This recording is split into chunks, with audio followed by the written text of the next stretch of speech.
Hey, hello, I'm Ren Ribeiro, and I want to connect with you about peace and justice. We are interviewing women who labor for peace, as we have forever and always will, until we all feel peace in our homes, our workplaces, our communities, and especially our bodies and minds. This initiative is named Mujeres Co-Labor for Peace. It's a show of intimate conversations with justice workers who are healing their self and communities from the effects of misogyny, capitalism, and climate change. All right. Welcome to the show. My name is Ren Ribeiro, and I wish you all complete wellness and lasting peace. This show is about taking steps, however small, to heal the effects of misogyny, capitalism, and climate change. And this episode is the second in our series on capitalism. My goal for the show is that folks explore and reflect upon some important topics with me that might not otherwise get attended, and that afterwards you feel a bit more inspired and peaceful about life. We have two guests today, leaders in the solidarity economy, fighters building better conditions for their communities, and comrades working toward the just transition away from capitalism and toward cooperation, shared ownership, and justice. We've got Sarah Assefa from Massachusetts Coalition of Worker Ownership and Power and the Center for Economic Democracy in Boston. And we've got Emily Kawano from Wellspring Cooperative in Springfield, Mass, and the Massachusetts Solidarity Economy Network, and many more things, I'm sure. Before we meet them in their own words, let's all drop into our hearts for a moment. The invitation on this show is to sense a word or phrase or make a gesture or a combination of movement and a few words that reflects how the heart is arriving to this collaborative space today. I'll start. My heart is actually racing right now. And I laid awake this morning and I was thinking about what was going on, keeping me awake and what was in my heart. And it's still there for sure. I've got this huge sense of anticipation as my daughter almost went into labor last night. So that's definitely there still. And yeah, at the moment, I'm really grateful for both of you being here. And yeah, so my heart's feeling just a wee bit wobbly. I'll pass over to Sarah. How is your heart? My heart is dry Play-Doh that's being pushed into a heart shape.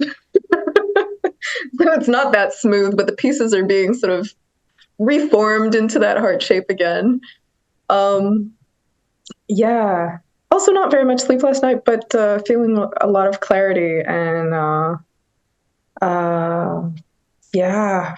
What am I really moved by? A lot. It's my little person who's 2.5 years old. So you started talking about hearts and heart spaces, and then I just picked up this book that we read almost every day, A Book of Love by Emma Randall. And it begins, love is something we all need every single day. It really isn't hard to share in your own way. And yeah, when I'm having fights or something, he pulls it out and reminds me that there's many ways to show love, like washing the dishes and being patient and anyway, little reminder. And yeah, the center. So yeah, I don't know. Just creating new worlds in the new worlds amongst us, you know, in the relationships close to us that ripple out to those far from us. And stop me whenever. But you know, last year I was super sad. Part of my family's in Ethiopia where there was a lot of conflict. You know, reading in the news or just listening to NPR yesterday, again, we hear of the famine, like affecting a lot of people, you know, especially people displaced. And it just reminds me of what's happening in the Mideast.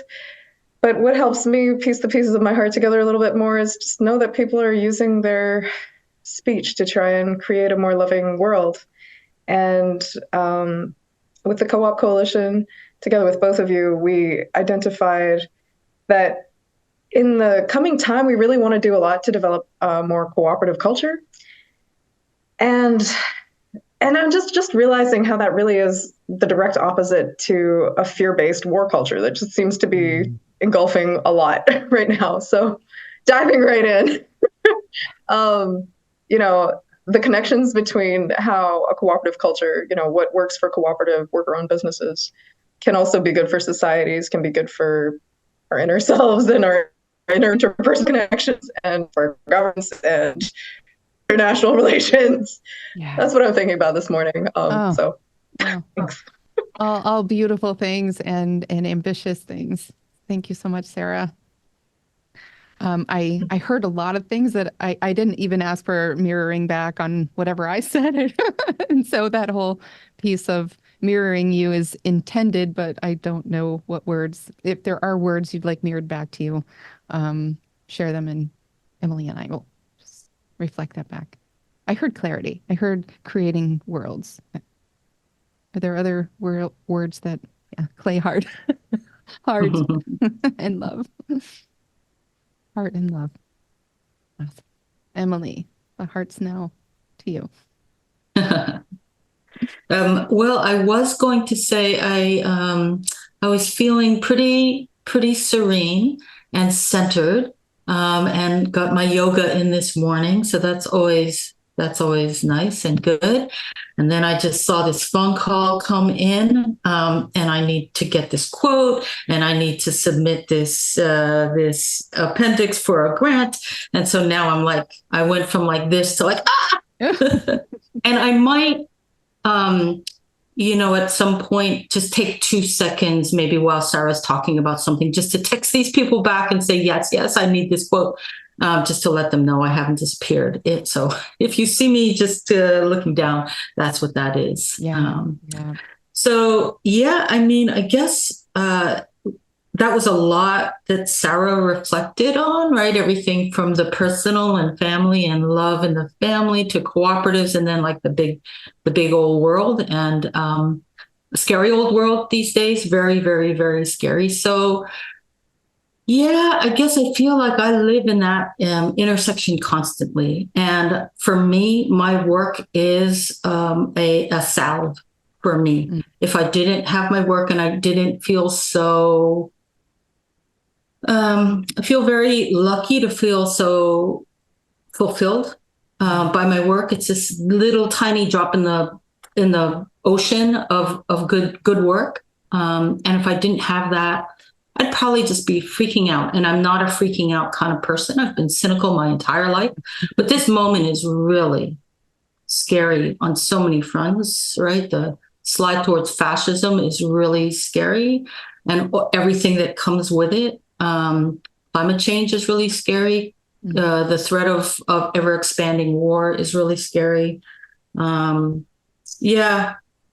It's just a very alarming time. And the little silver lining is that whenever you have a crisis, and we have multiple crises, it's also an opportunity for change.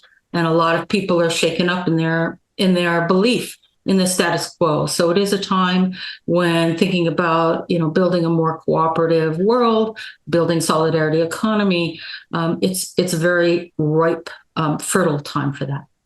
Yeah. Wow. Very well said. Your comments bring some words to my mind about the micro and the macro worlds, and micro and macro realities. And lately, with the impending birth of my grandson, I am so micro focused. And even with learning how to edit video and produce a podcast and a show, which is a very new thing for me, it's very micro. It's like little tiny edits and things like that.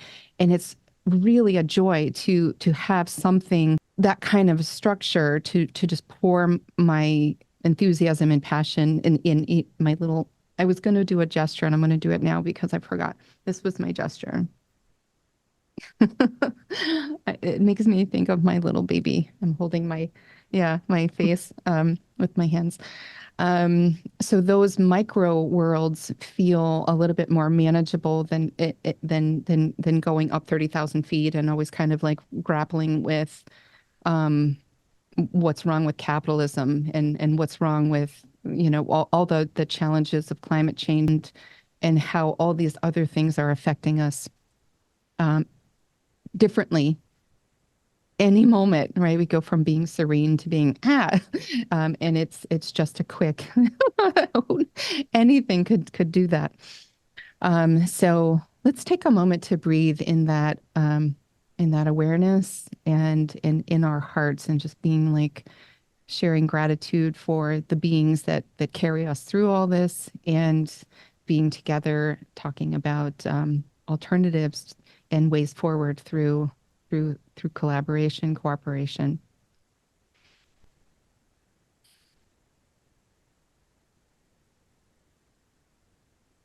So I would love for you both to introduce yourselves in a way that includes both something personal that you find interesting about yourself, and also something that, or multiple things, if you'd like, that really nourishes your heart in the work that you're doing. How about we go with Sarah and then Emily?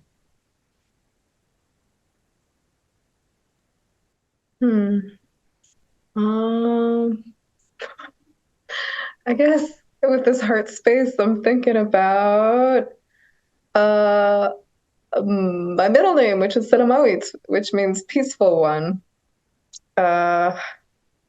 And my family always says that you grow into your name. And so there's sometimes when I feel like, okay, I'm growing closer. And then there's times when it's like, oh, you know? Yeah. Yeah. So I think I just wish that the world would all do sort of collective anger management together, like take a few breaths before you take some action, especially big actions that affect a lot of people. But I'm also trying to skill up myself in a big way.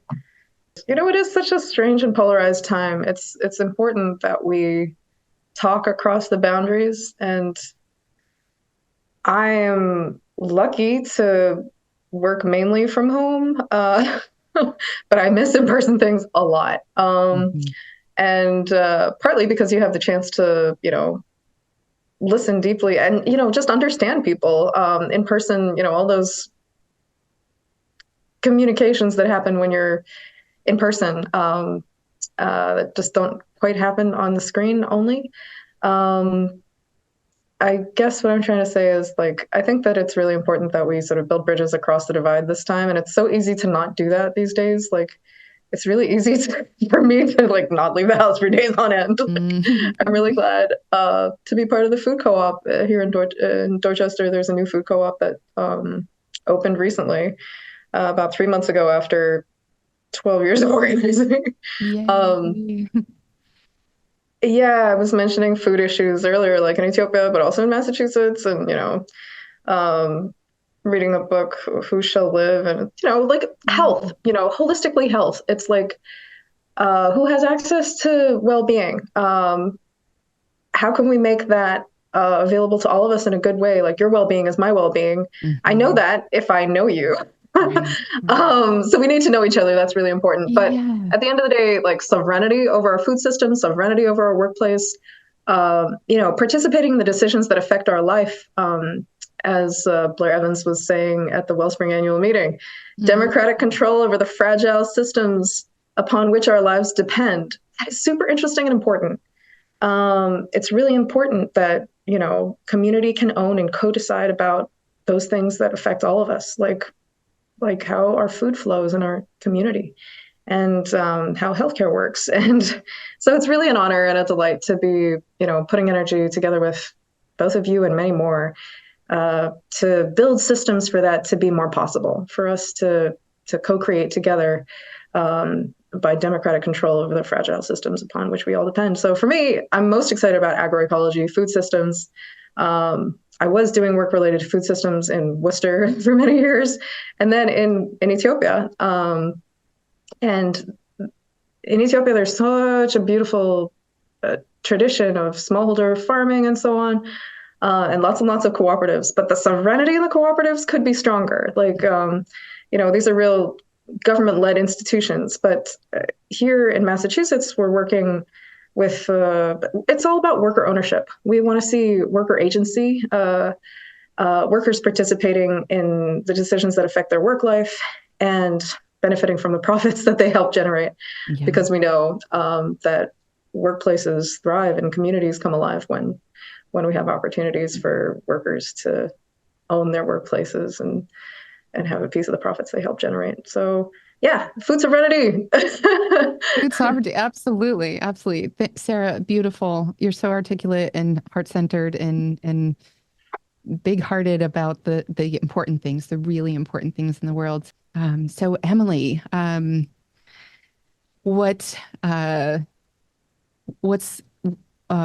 something interesting that you'd like to share about you, and something that really nourishes your heart about the work that you do at Wellspring or the Solidarity Economy Network? Well, one thing that nourishes me a lot is not exactly related to work. I've taken up pottery about 2 years ago, a little over 2 years ago. And so I spend whatever time I can, usually weekends. I'll spend hours at a time down there. And it's a community pottery studio, part of a larger arts nonprofit. And so that's really interesting. It's in a very, very hardscrabble town that has a terrible reputation,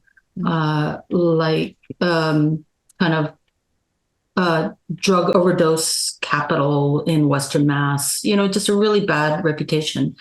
And so it's like people that in my day job or even in my volunteer work, solidarity economy work, I wouldn't really have much contact with. So it's a whole different kind of like talking about reach. It's not that I'm reaching out to across boundaries. It just happens to be a community that otherwise I wouldn't have any relationship with some of these folks.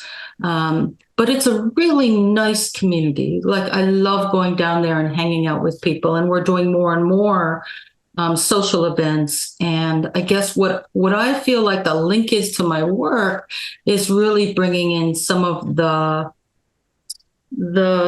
experiences and skills I have as a facilitator and trying to bring more cooperation and more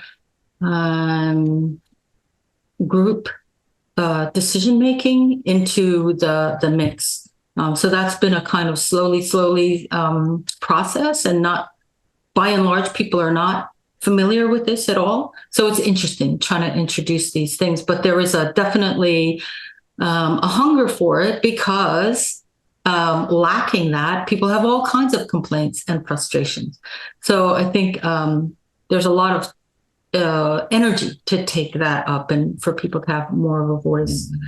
So that's interesting to me. And I think part of the lesson is that wherever you are, whether you identify it as solidarity economy or not, right, there's always opportunities, whether it's in your own friendships or your family or your community or your hobby, right? There's always ways to try to bring in a more cooperative and democratic and inclusive kind of culture. Mm-hmm. So that's that. And work,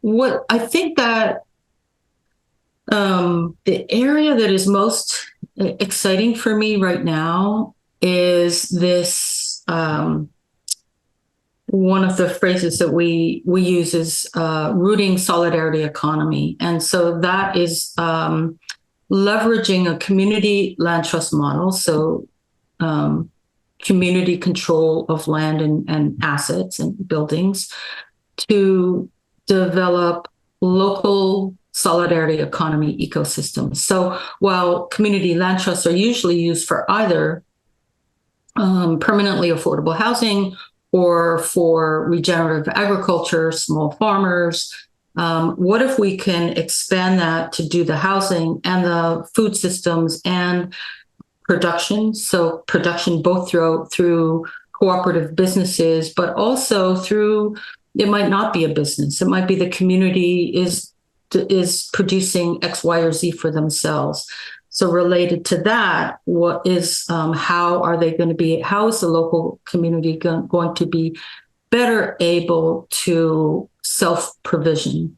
So that was, Sarah mentioned Blair Evans, who we had out for the Wellspring General Assembly, who really is talking about how to put together a center where there's access to all those tools for local production. And given the state of digital fabrication, we're on the cusp of really some mind-blowing shifts in what you can produce on a local level and how to source raw materials locally, like combining things like nanotechnology and I even forget what the term is. But I mean, there's like scary stuff. It could be scary in the wrong hands, but also we know that if we don't figure out how to access this stuff, it's going to be enclosed by the big corporations to our detriment. So I think that's a really important thing. So a Center for Community Production is kind of the fourth piece that provides the tools and wherewithal. And then the fifth piece is just, we know how important community and culture and education is. So some kind of a space for that. Mm-hmm. So those are kind of like the five, there could be more, right? But the five kind of things that we envision tying together by through leveraging land ownership and other asset ownership. And it's another way of building power, right? So one way that the left has been engaged in for decades is building sort of mass power, and you throw the masses at a protest or a demonstration or lobbying, right? Mm-hmm. But another way of building power that I think the left has not been very engaged in and doesn't really articulate is by building that democratic ownership and control over these very important economic resources. So land, housing, businesses. That's another way of building power, and it's not one versus the other. You need to do them both. Right. But that's exciting work to me. Totally. I'm just really excited to hear your words. And Sarah, I totally want to hear your thoughts about what Emily said as well. I'm just wanting to throw something in here before it gets out of my head, which is a thought of how cooperatives seem to be or the work you're doing specifically, it sounds to me like recommoning or coming back to the commons. That is what capitalism kind of just eroded over time, and that feels really heartening and really inspiring. And a thought of like how cooperatives, having been in worker cooperatives, I like can say that and banking and capitalism, the difference for me feels like the difference between pacing and chasing. With cooperatives, there's a pace that the collective sets, whereas capitalism, it can be like there's just this driven imperative to chase after bottom lines. So I'm wearing this Co-op Cincy shirt that I'm now going to cover up with a sweater.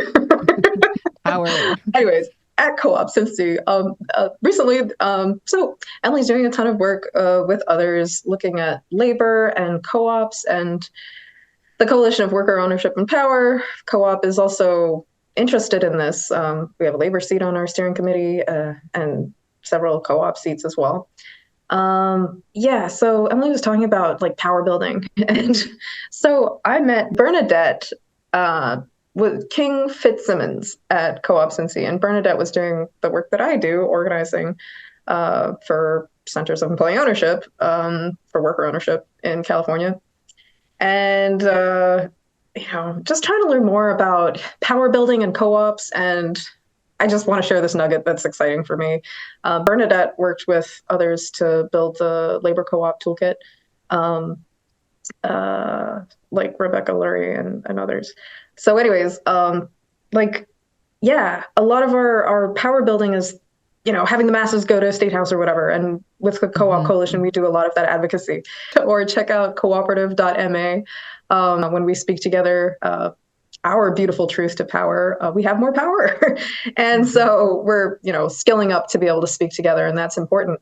But what Bernadette was telling me was that, I come from more the co-op side, and Bernadette was coming more from a labor side, saying that, labor is really a power building model for the working class.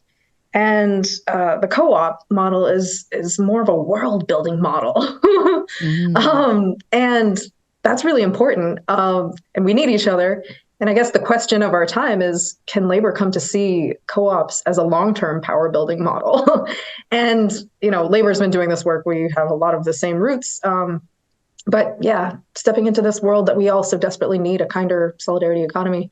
We need the power and we need to build a new world. And we kind of need all of it. Anyways, thanks. Oh, that's beautiful. I do love the fact that the unions and worker-owned cooperatives are uniting in at least from my perspective, a fresh way that is really empowering to both. I'd love to hear any quick responses that either one of you have to that partnership that's building, rooting, and the potentials there. In this episode, we have heard Emily Kawano and Sarah Assefa weigh in about their deep experience in the cooperative movement. Topics from food and workplace sovereignty, democratic control over the important aspects of our lives, bringing cooperative decision-making to new spaces, and we end in the big question about the possibilities in building alliances between worker-owned cooperatives and labor unions. We'll continue more of this conversation about the Power Alliance in Episode 8, along with insights about the tensions and challenges of hard community conversations about housing, gentrification, food production, and supply and value chains. I am Ren Ribeiro, and I thank you for joining. This initiative is supported by Inner Fortune, the full-life self-coaching journal that is now digital. Join us for peace, and thank you for your heart.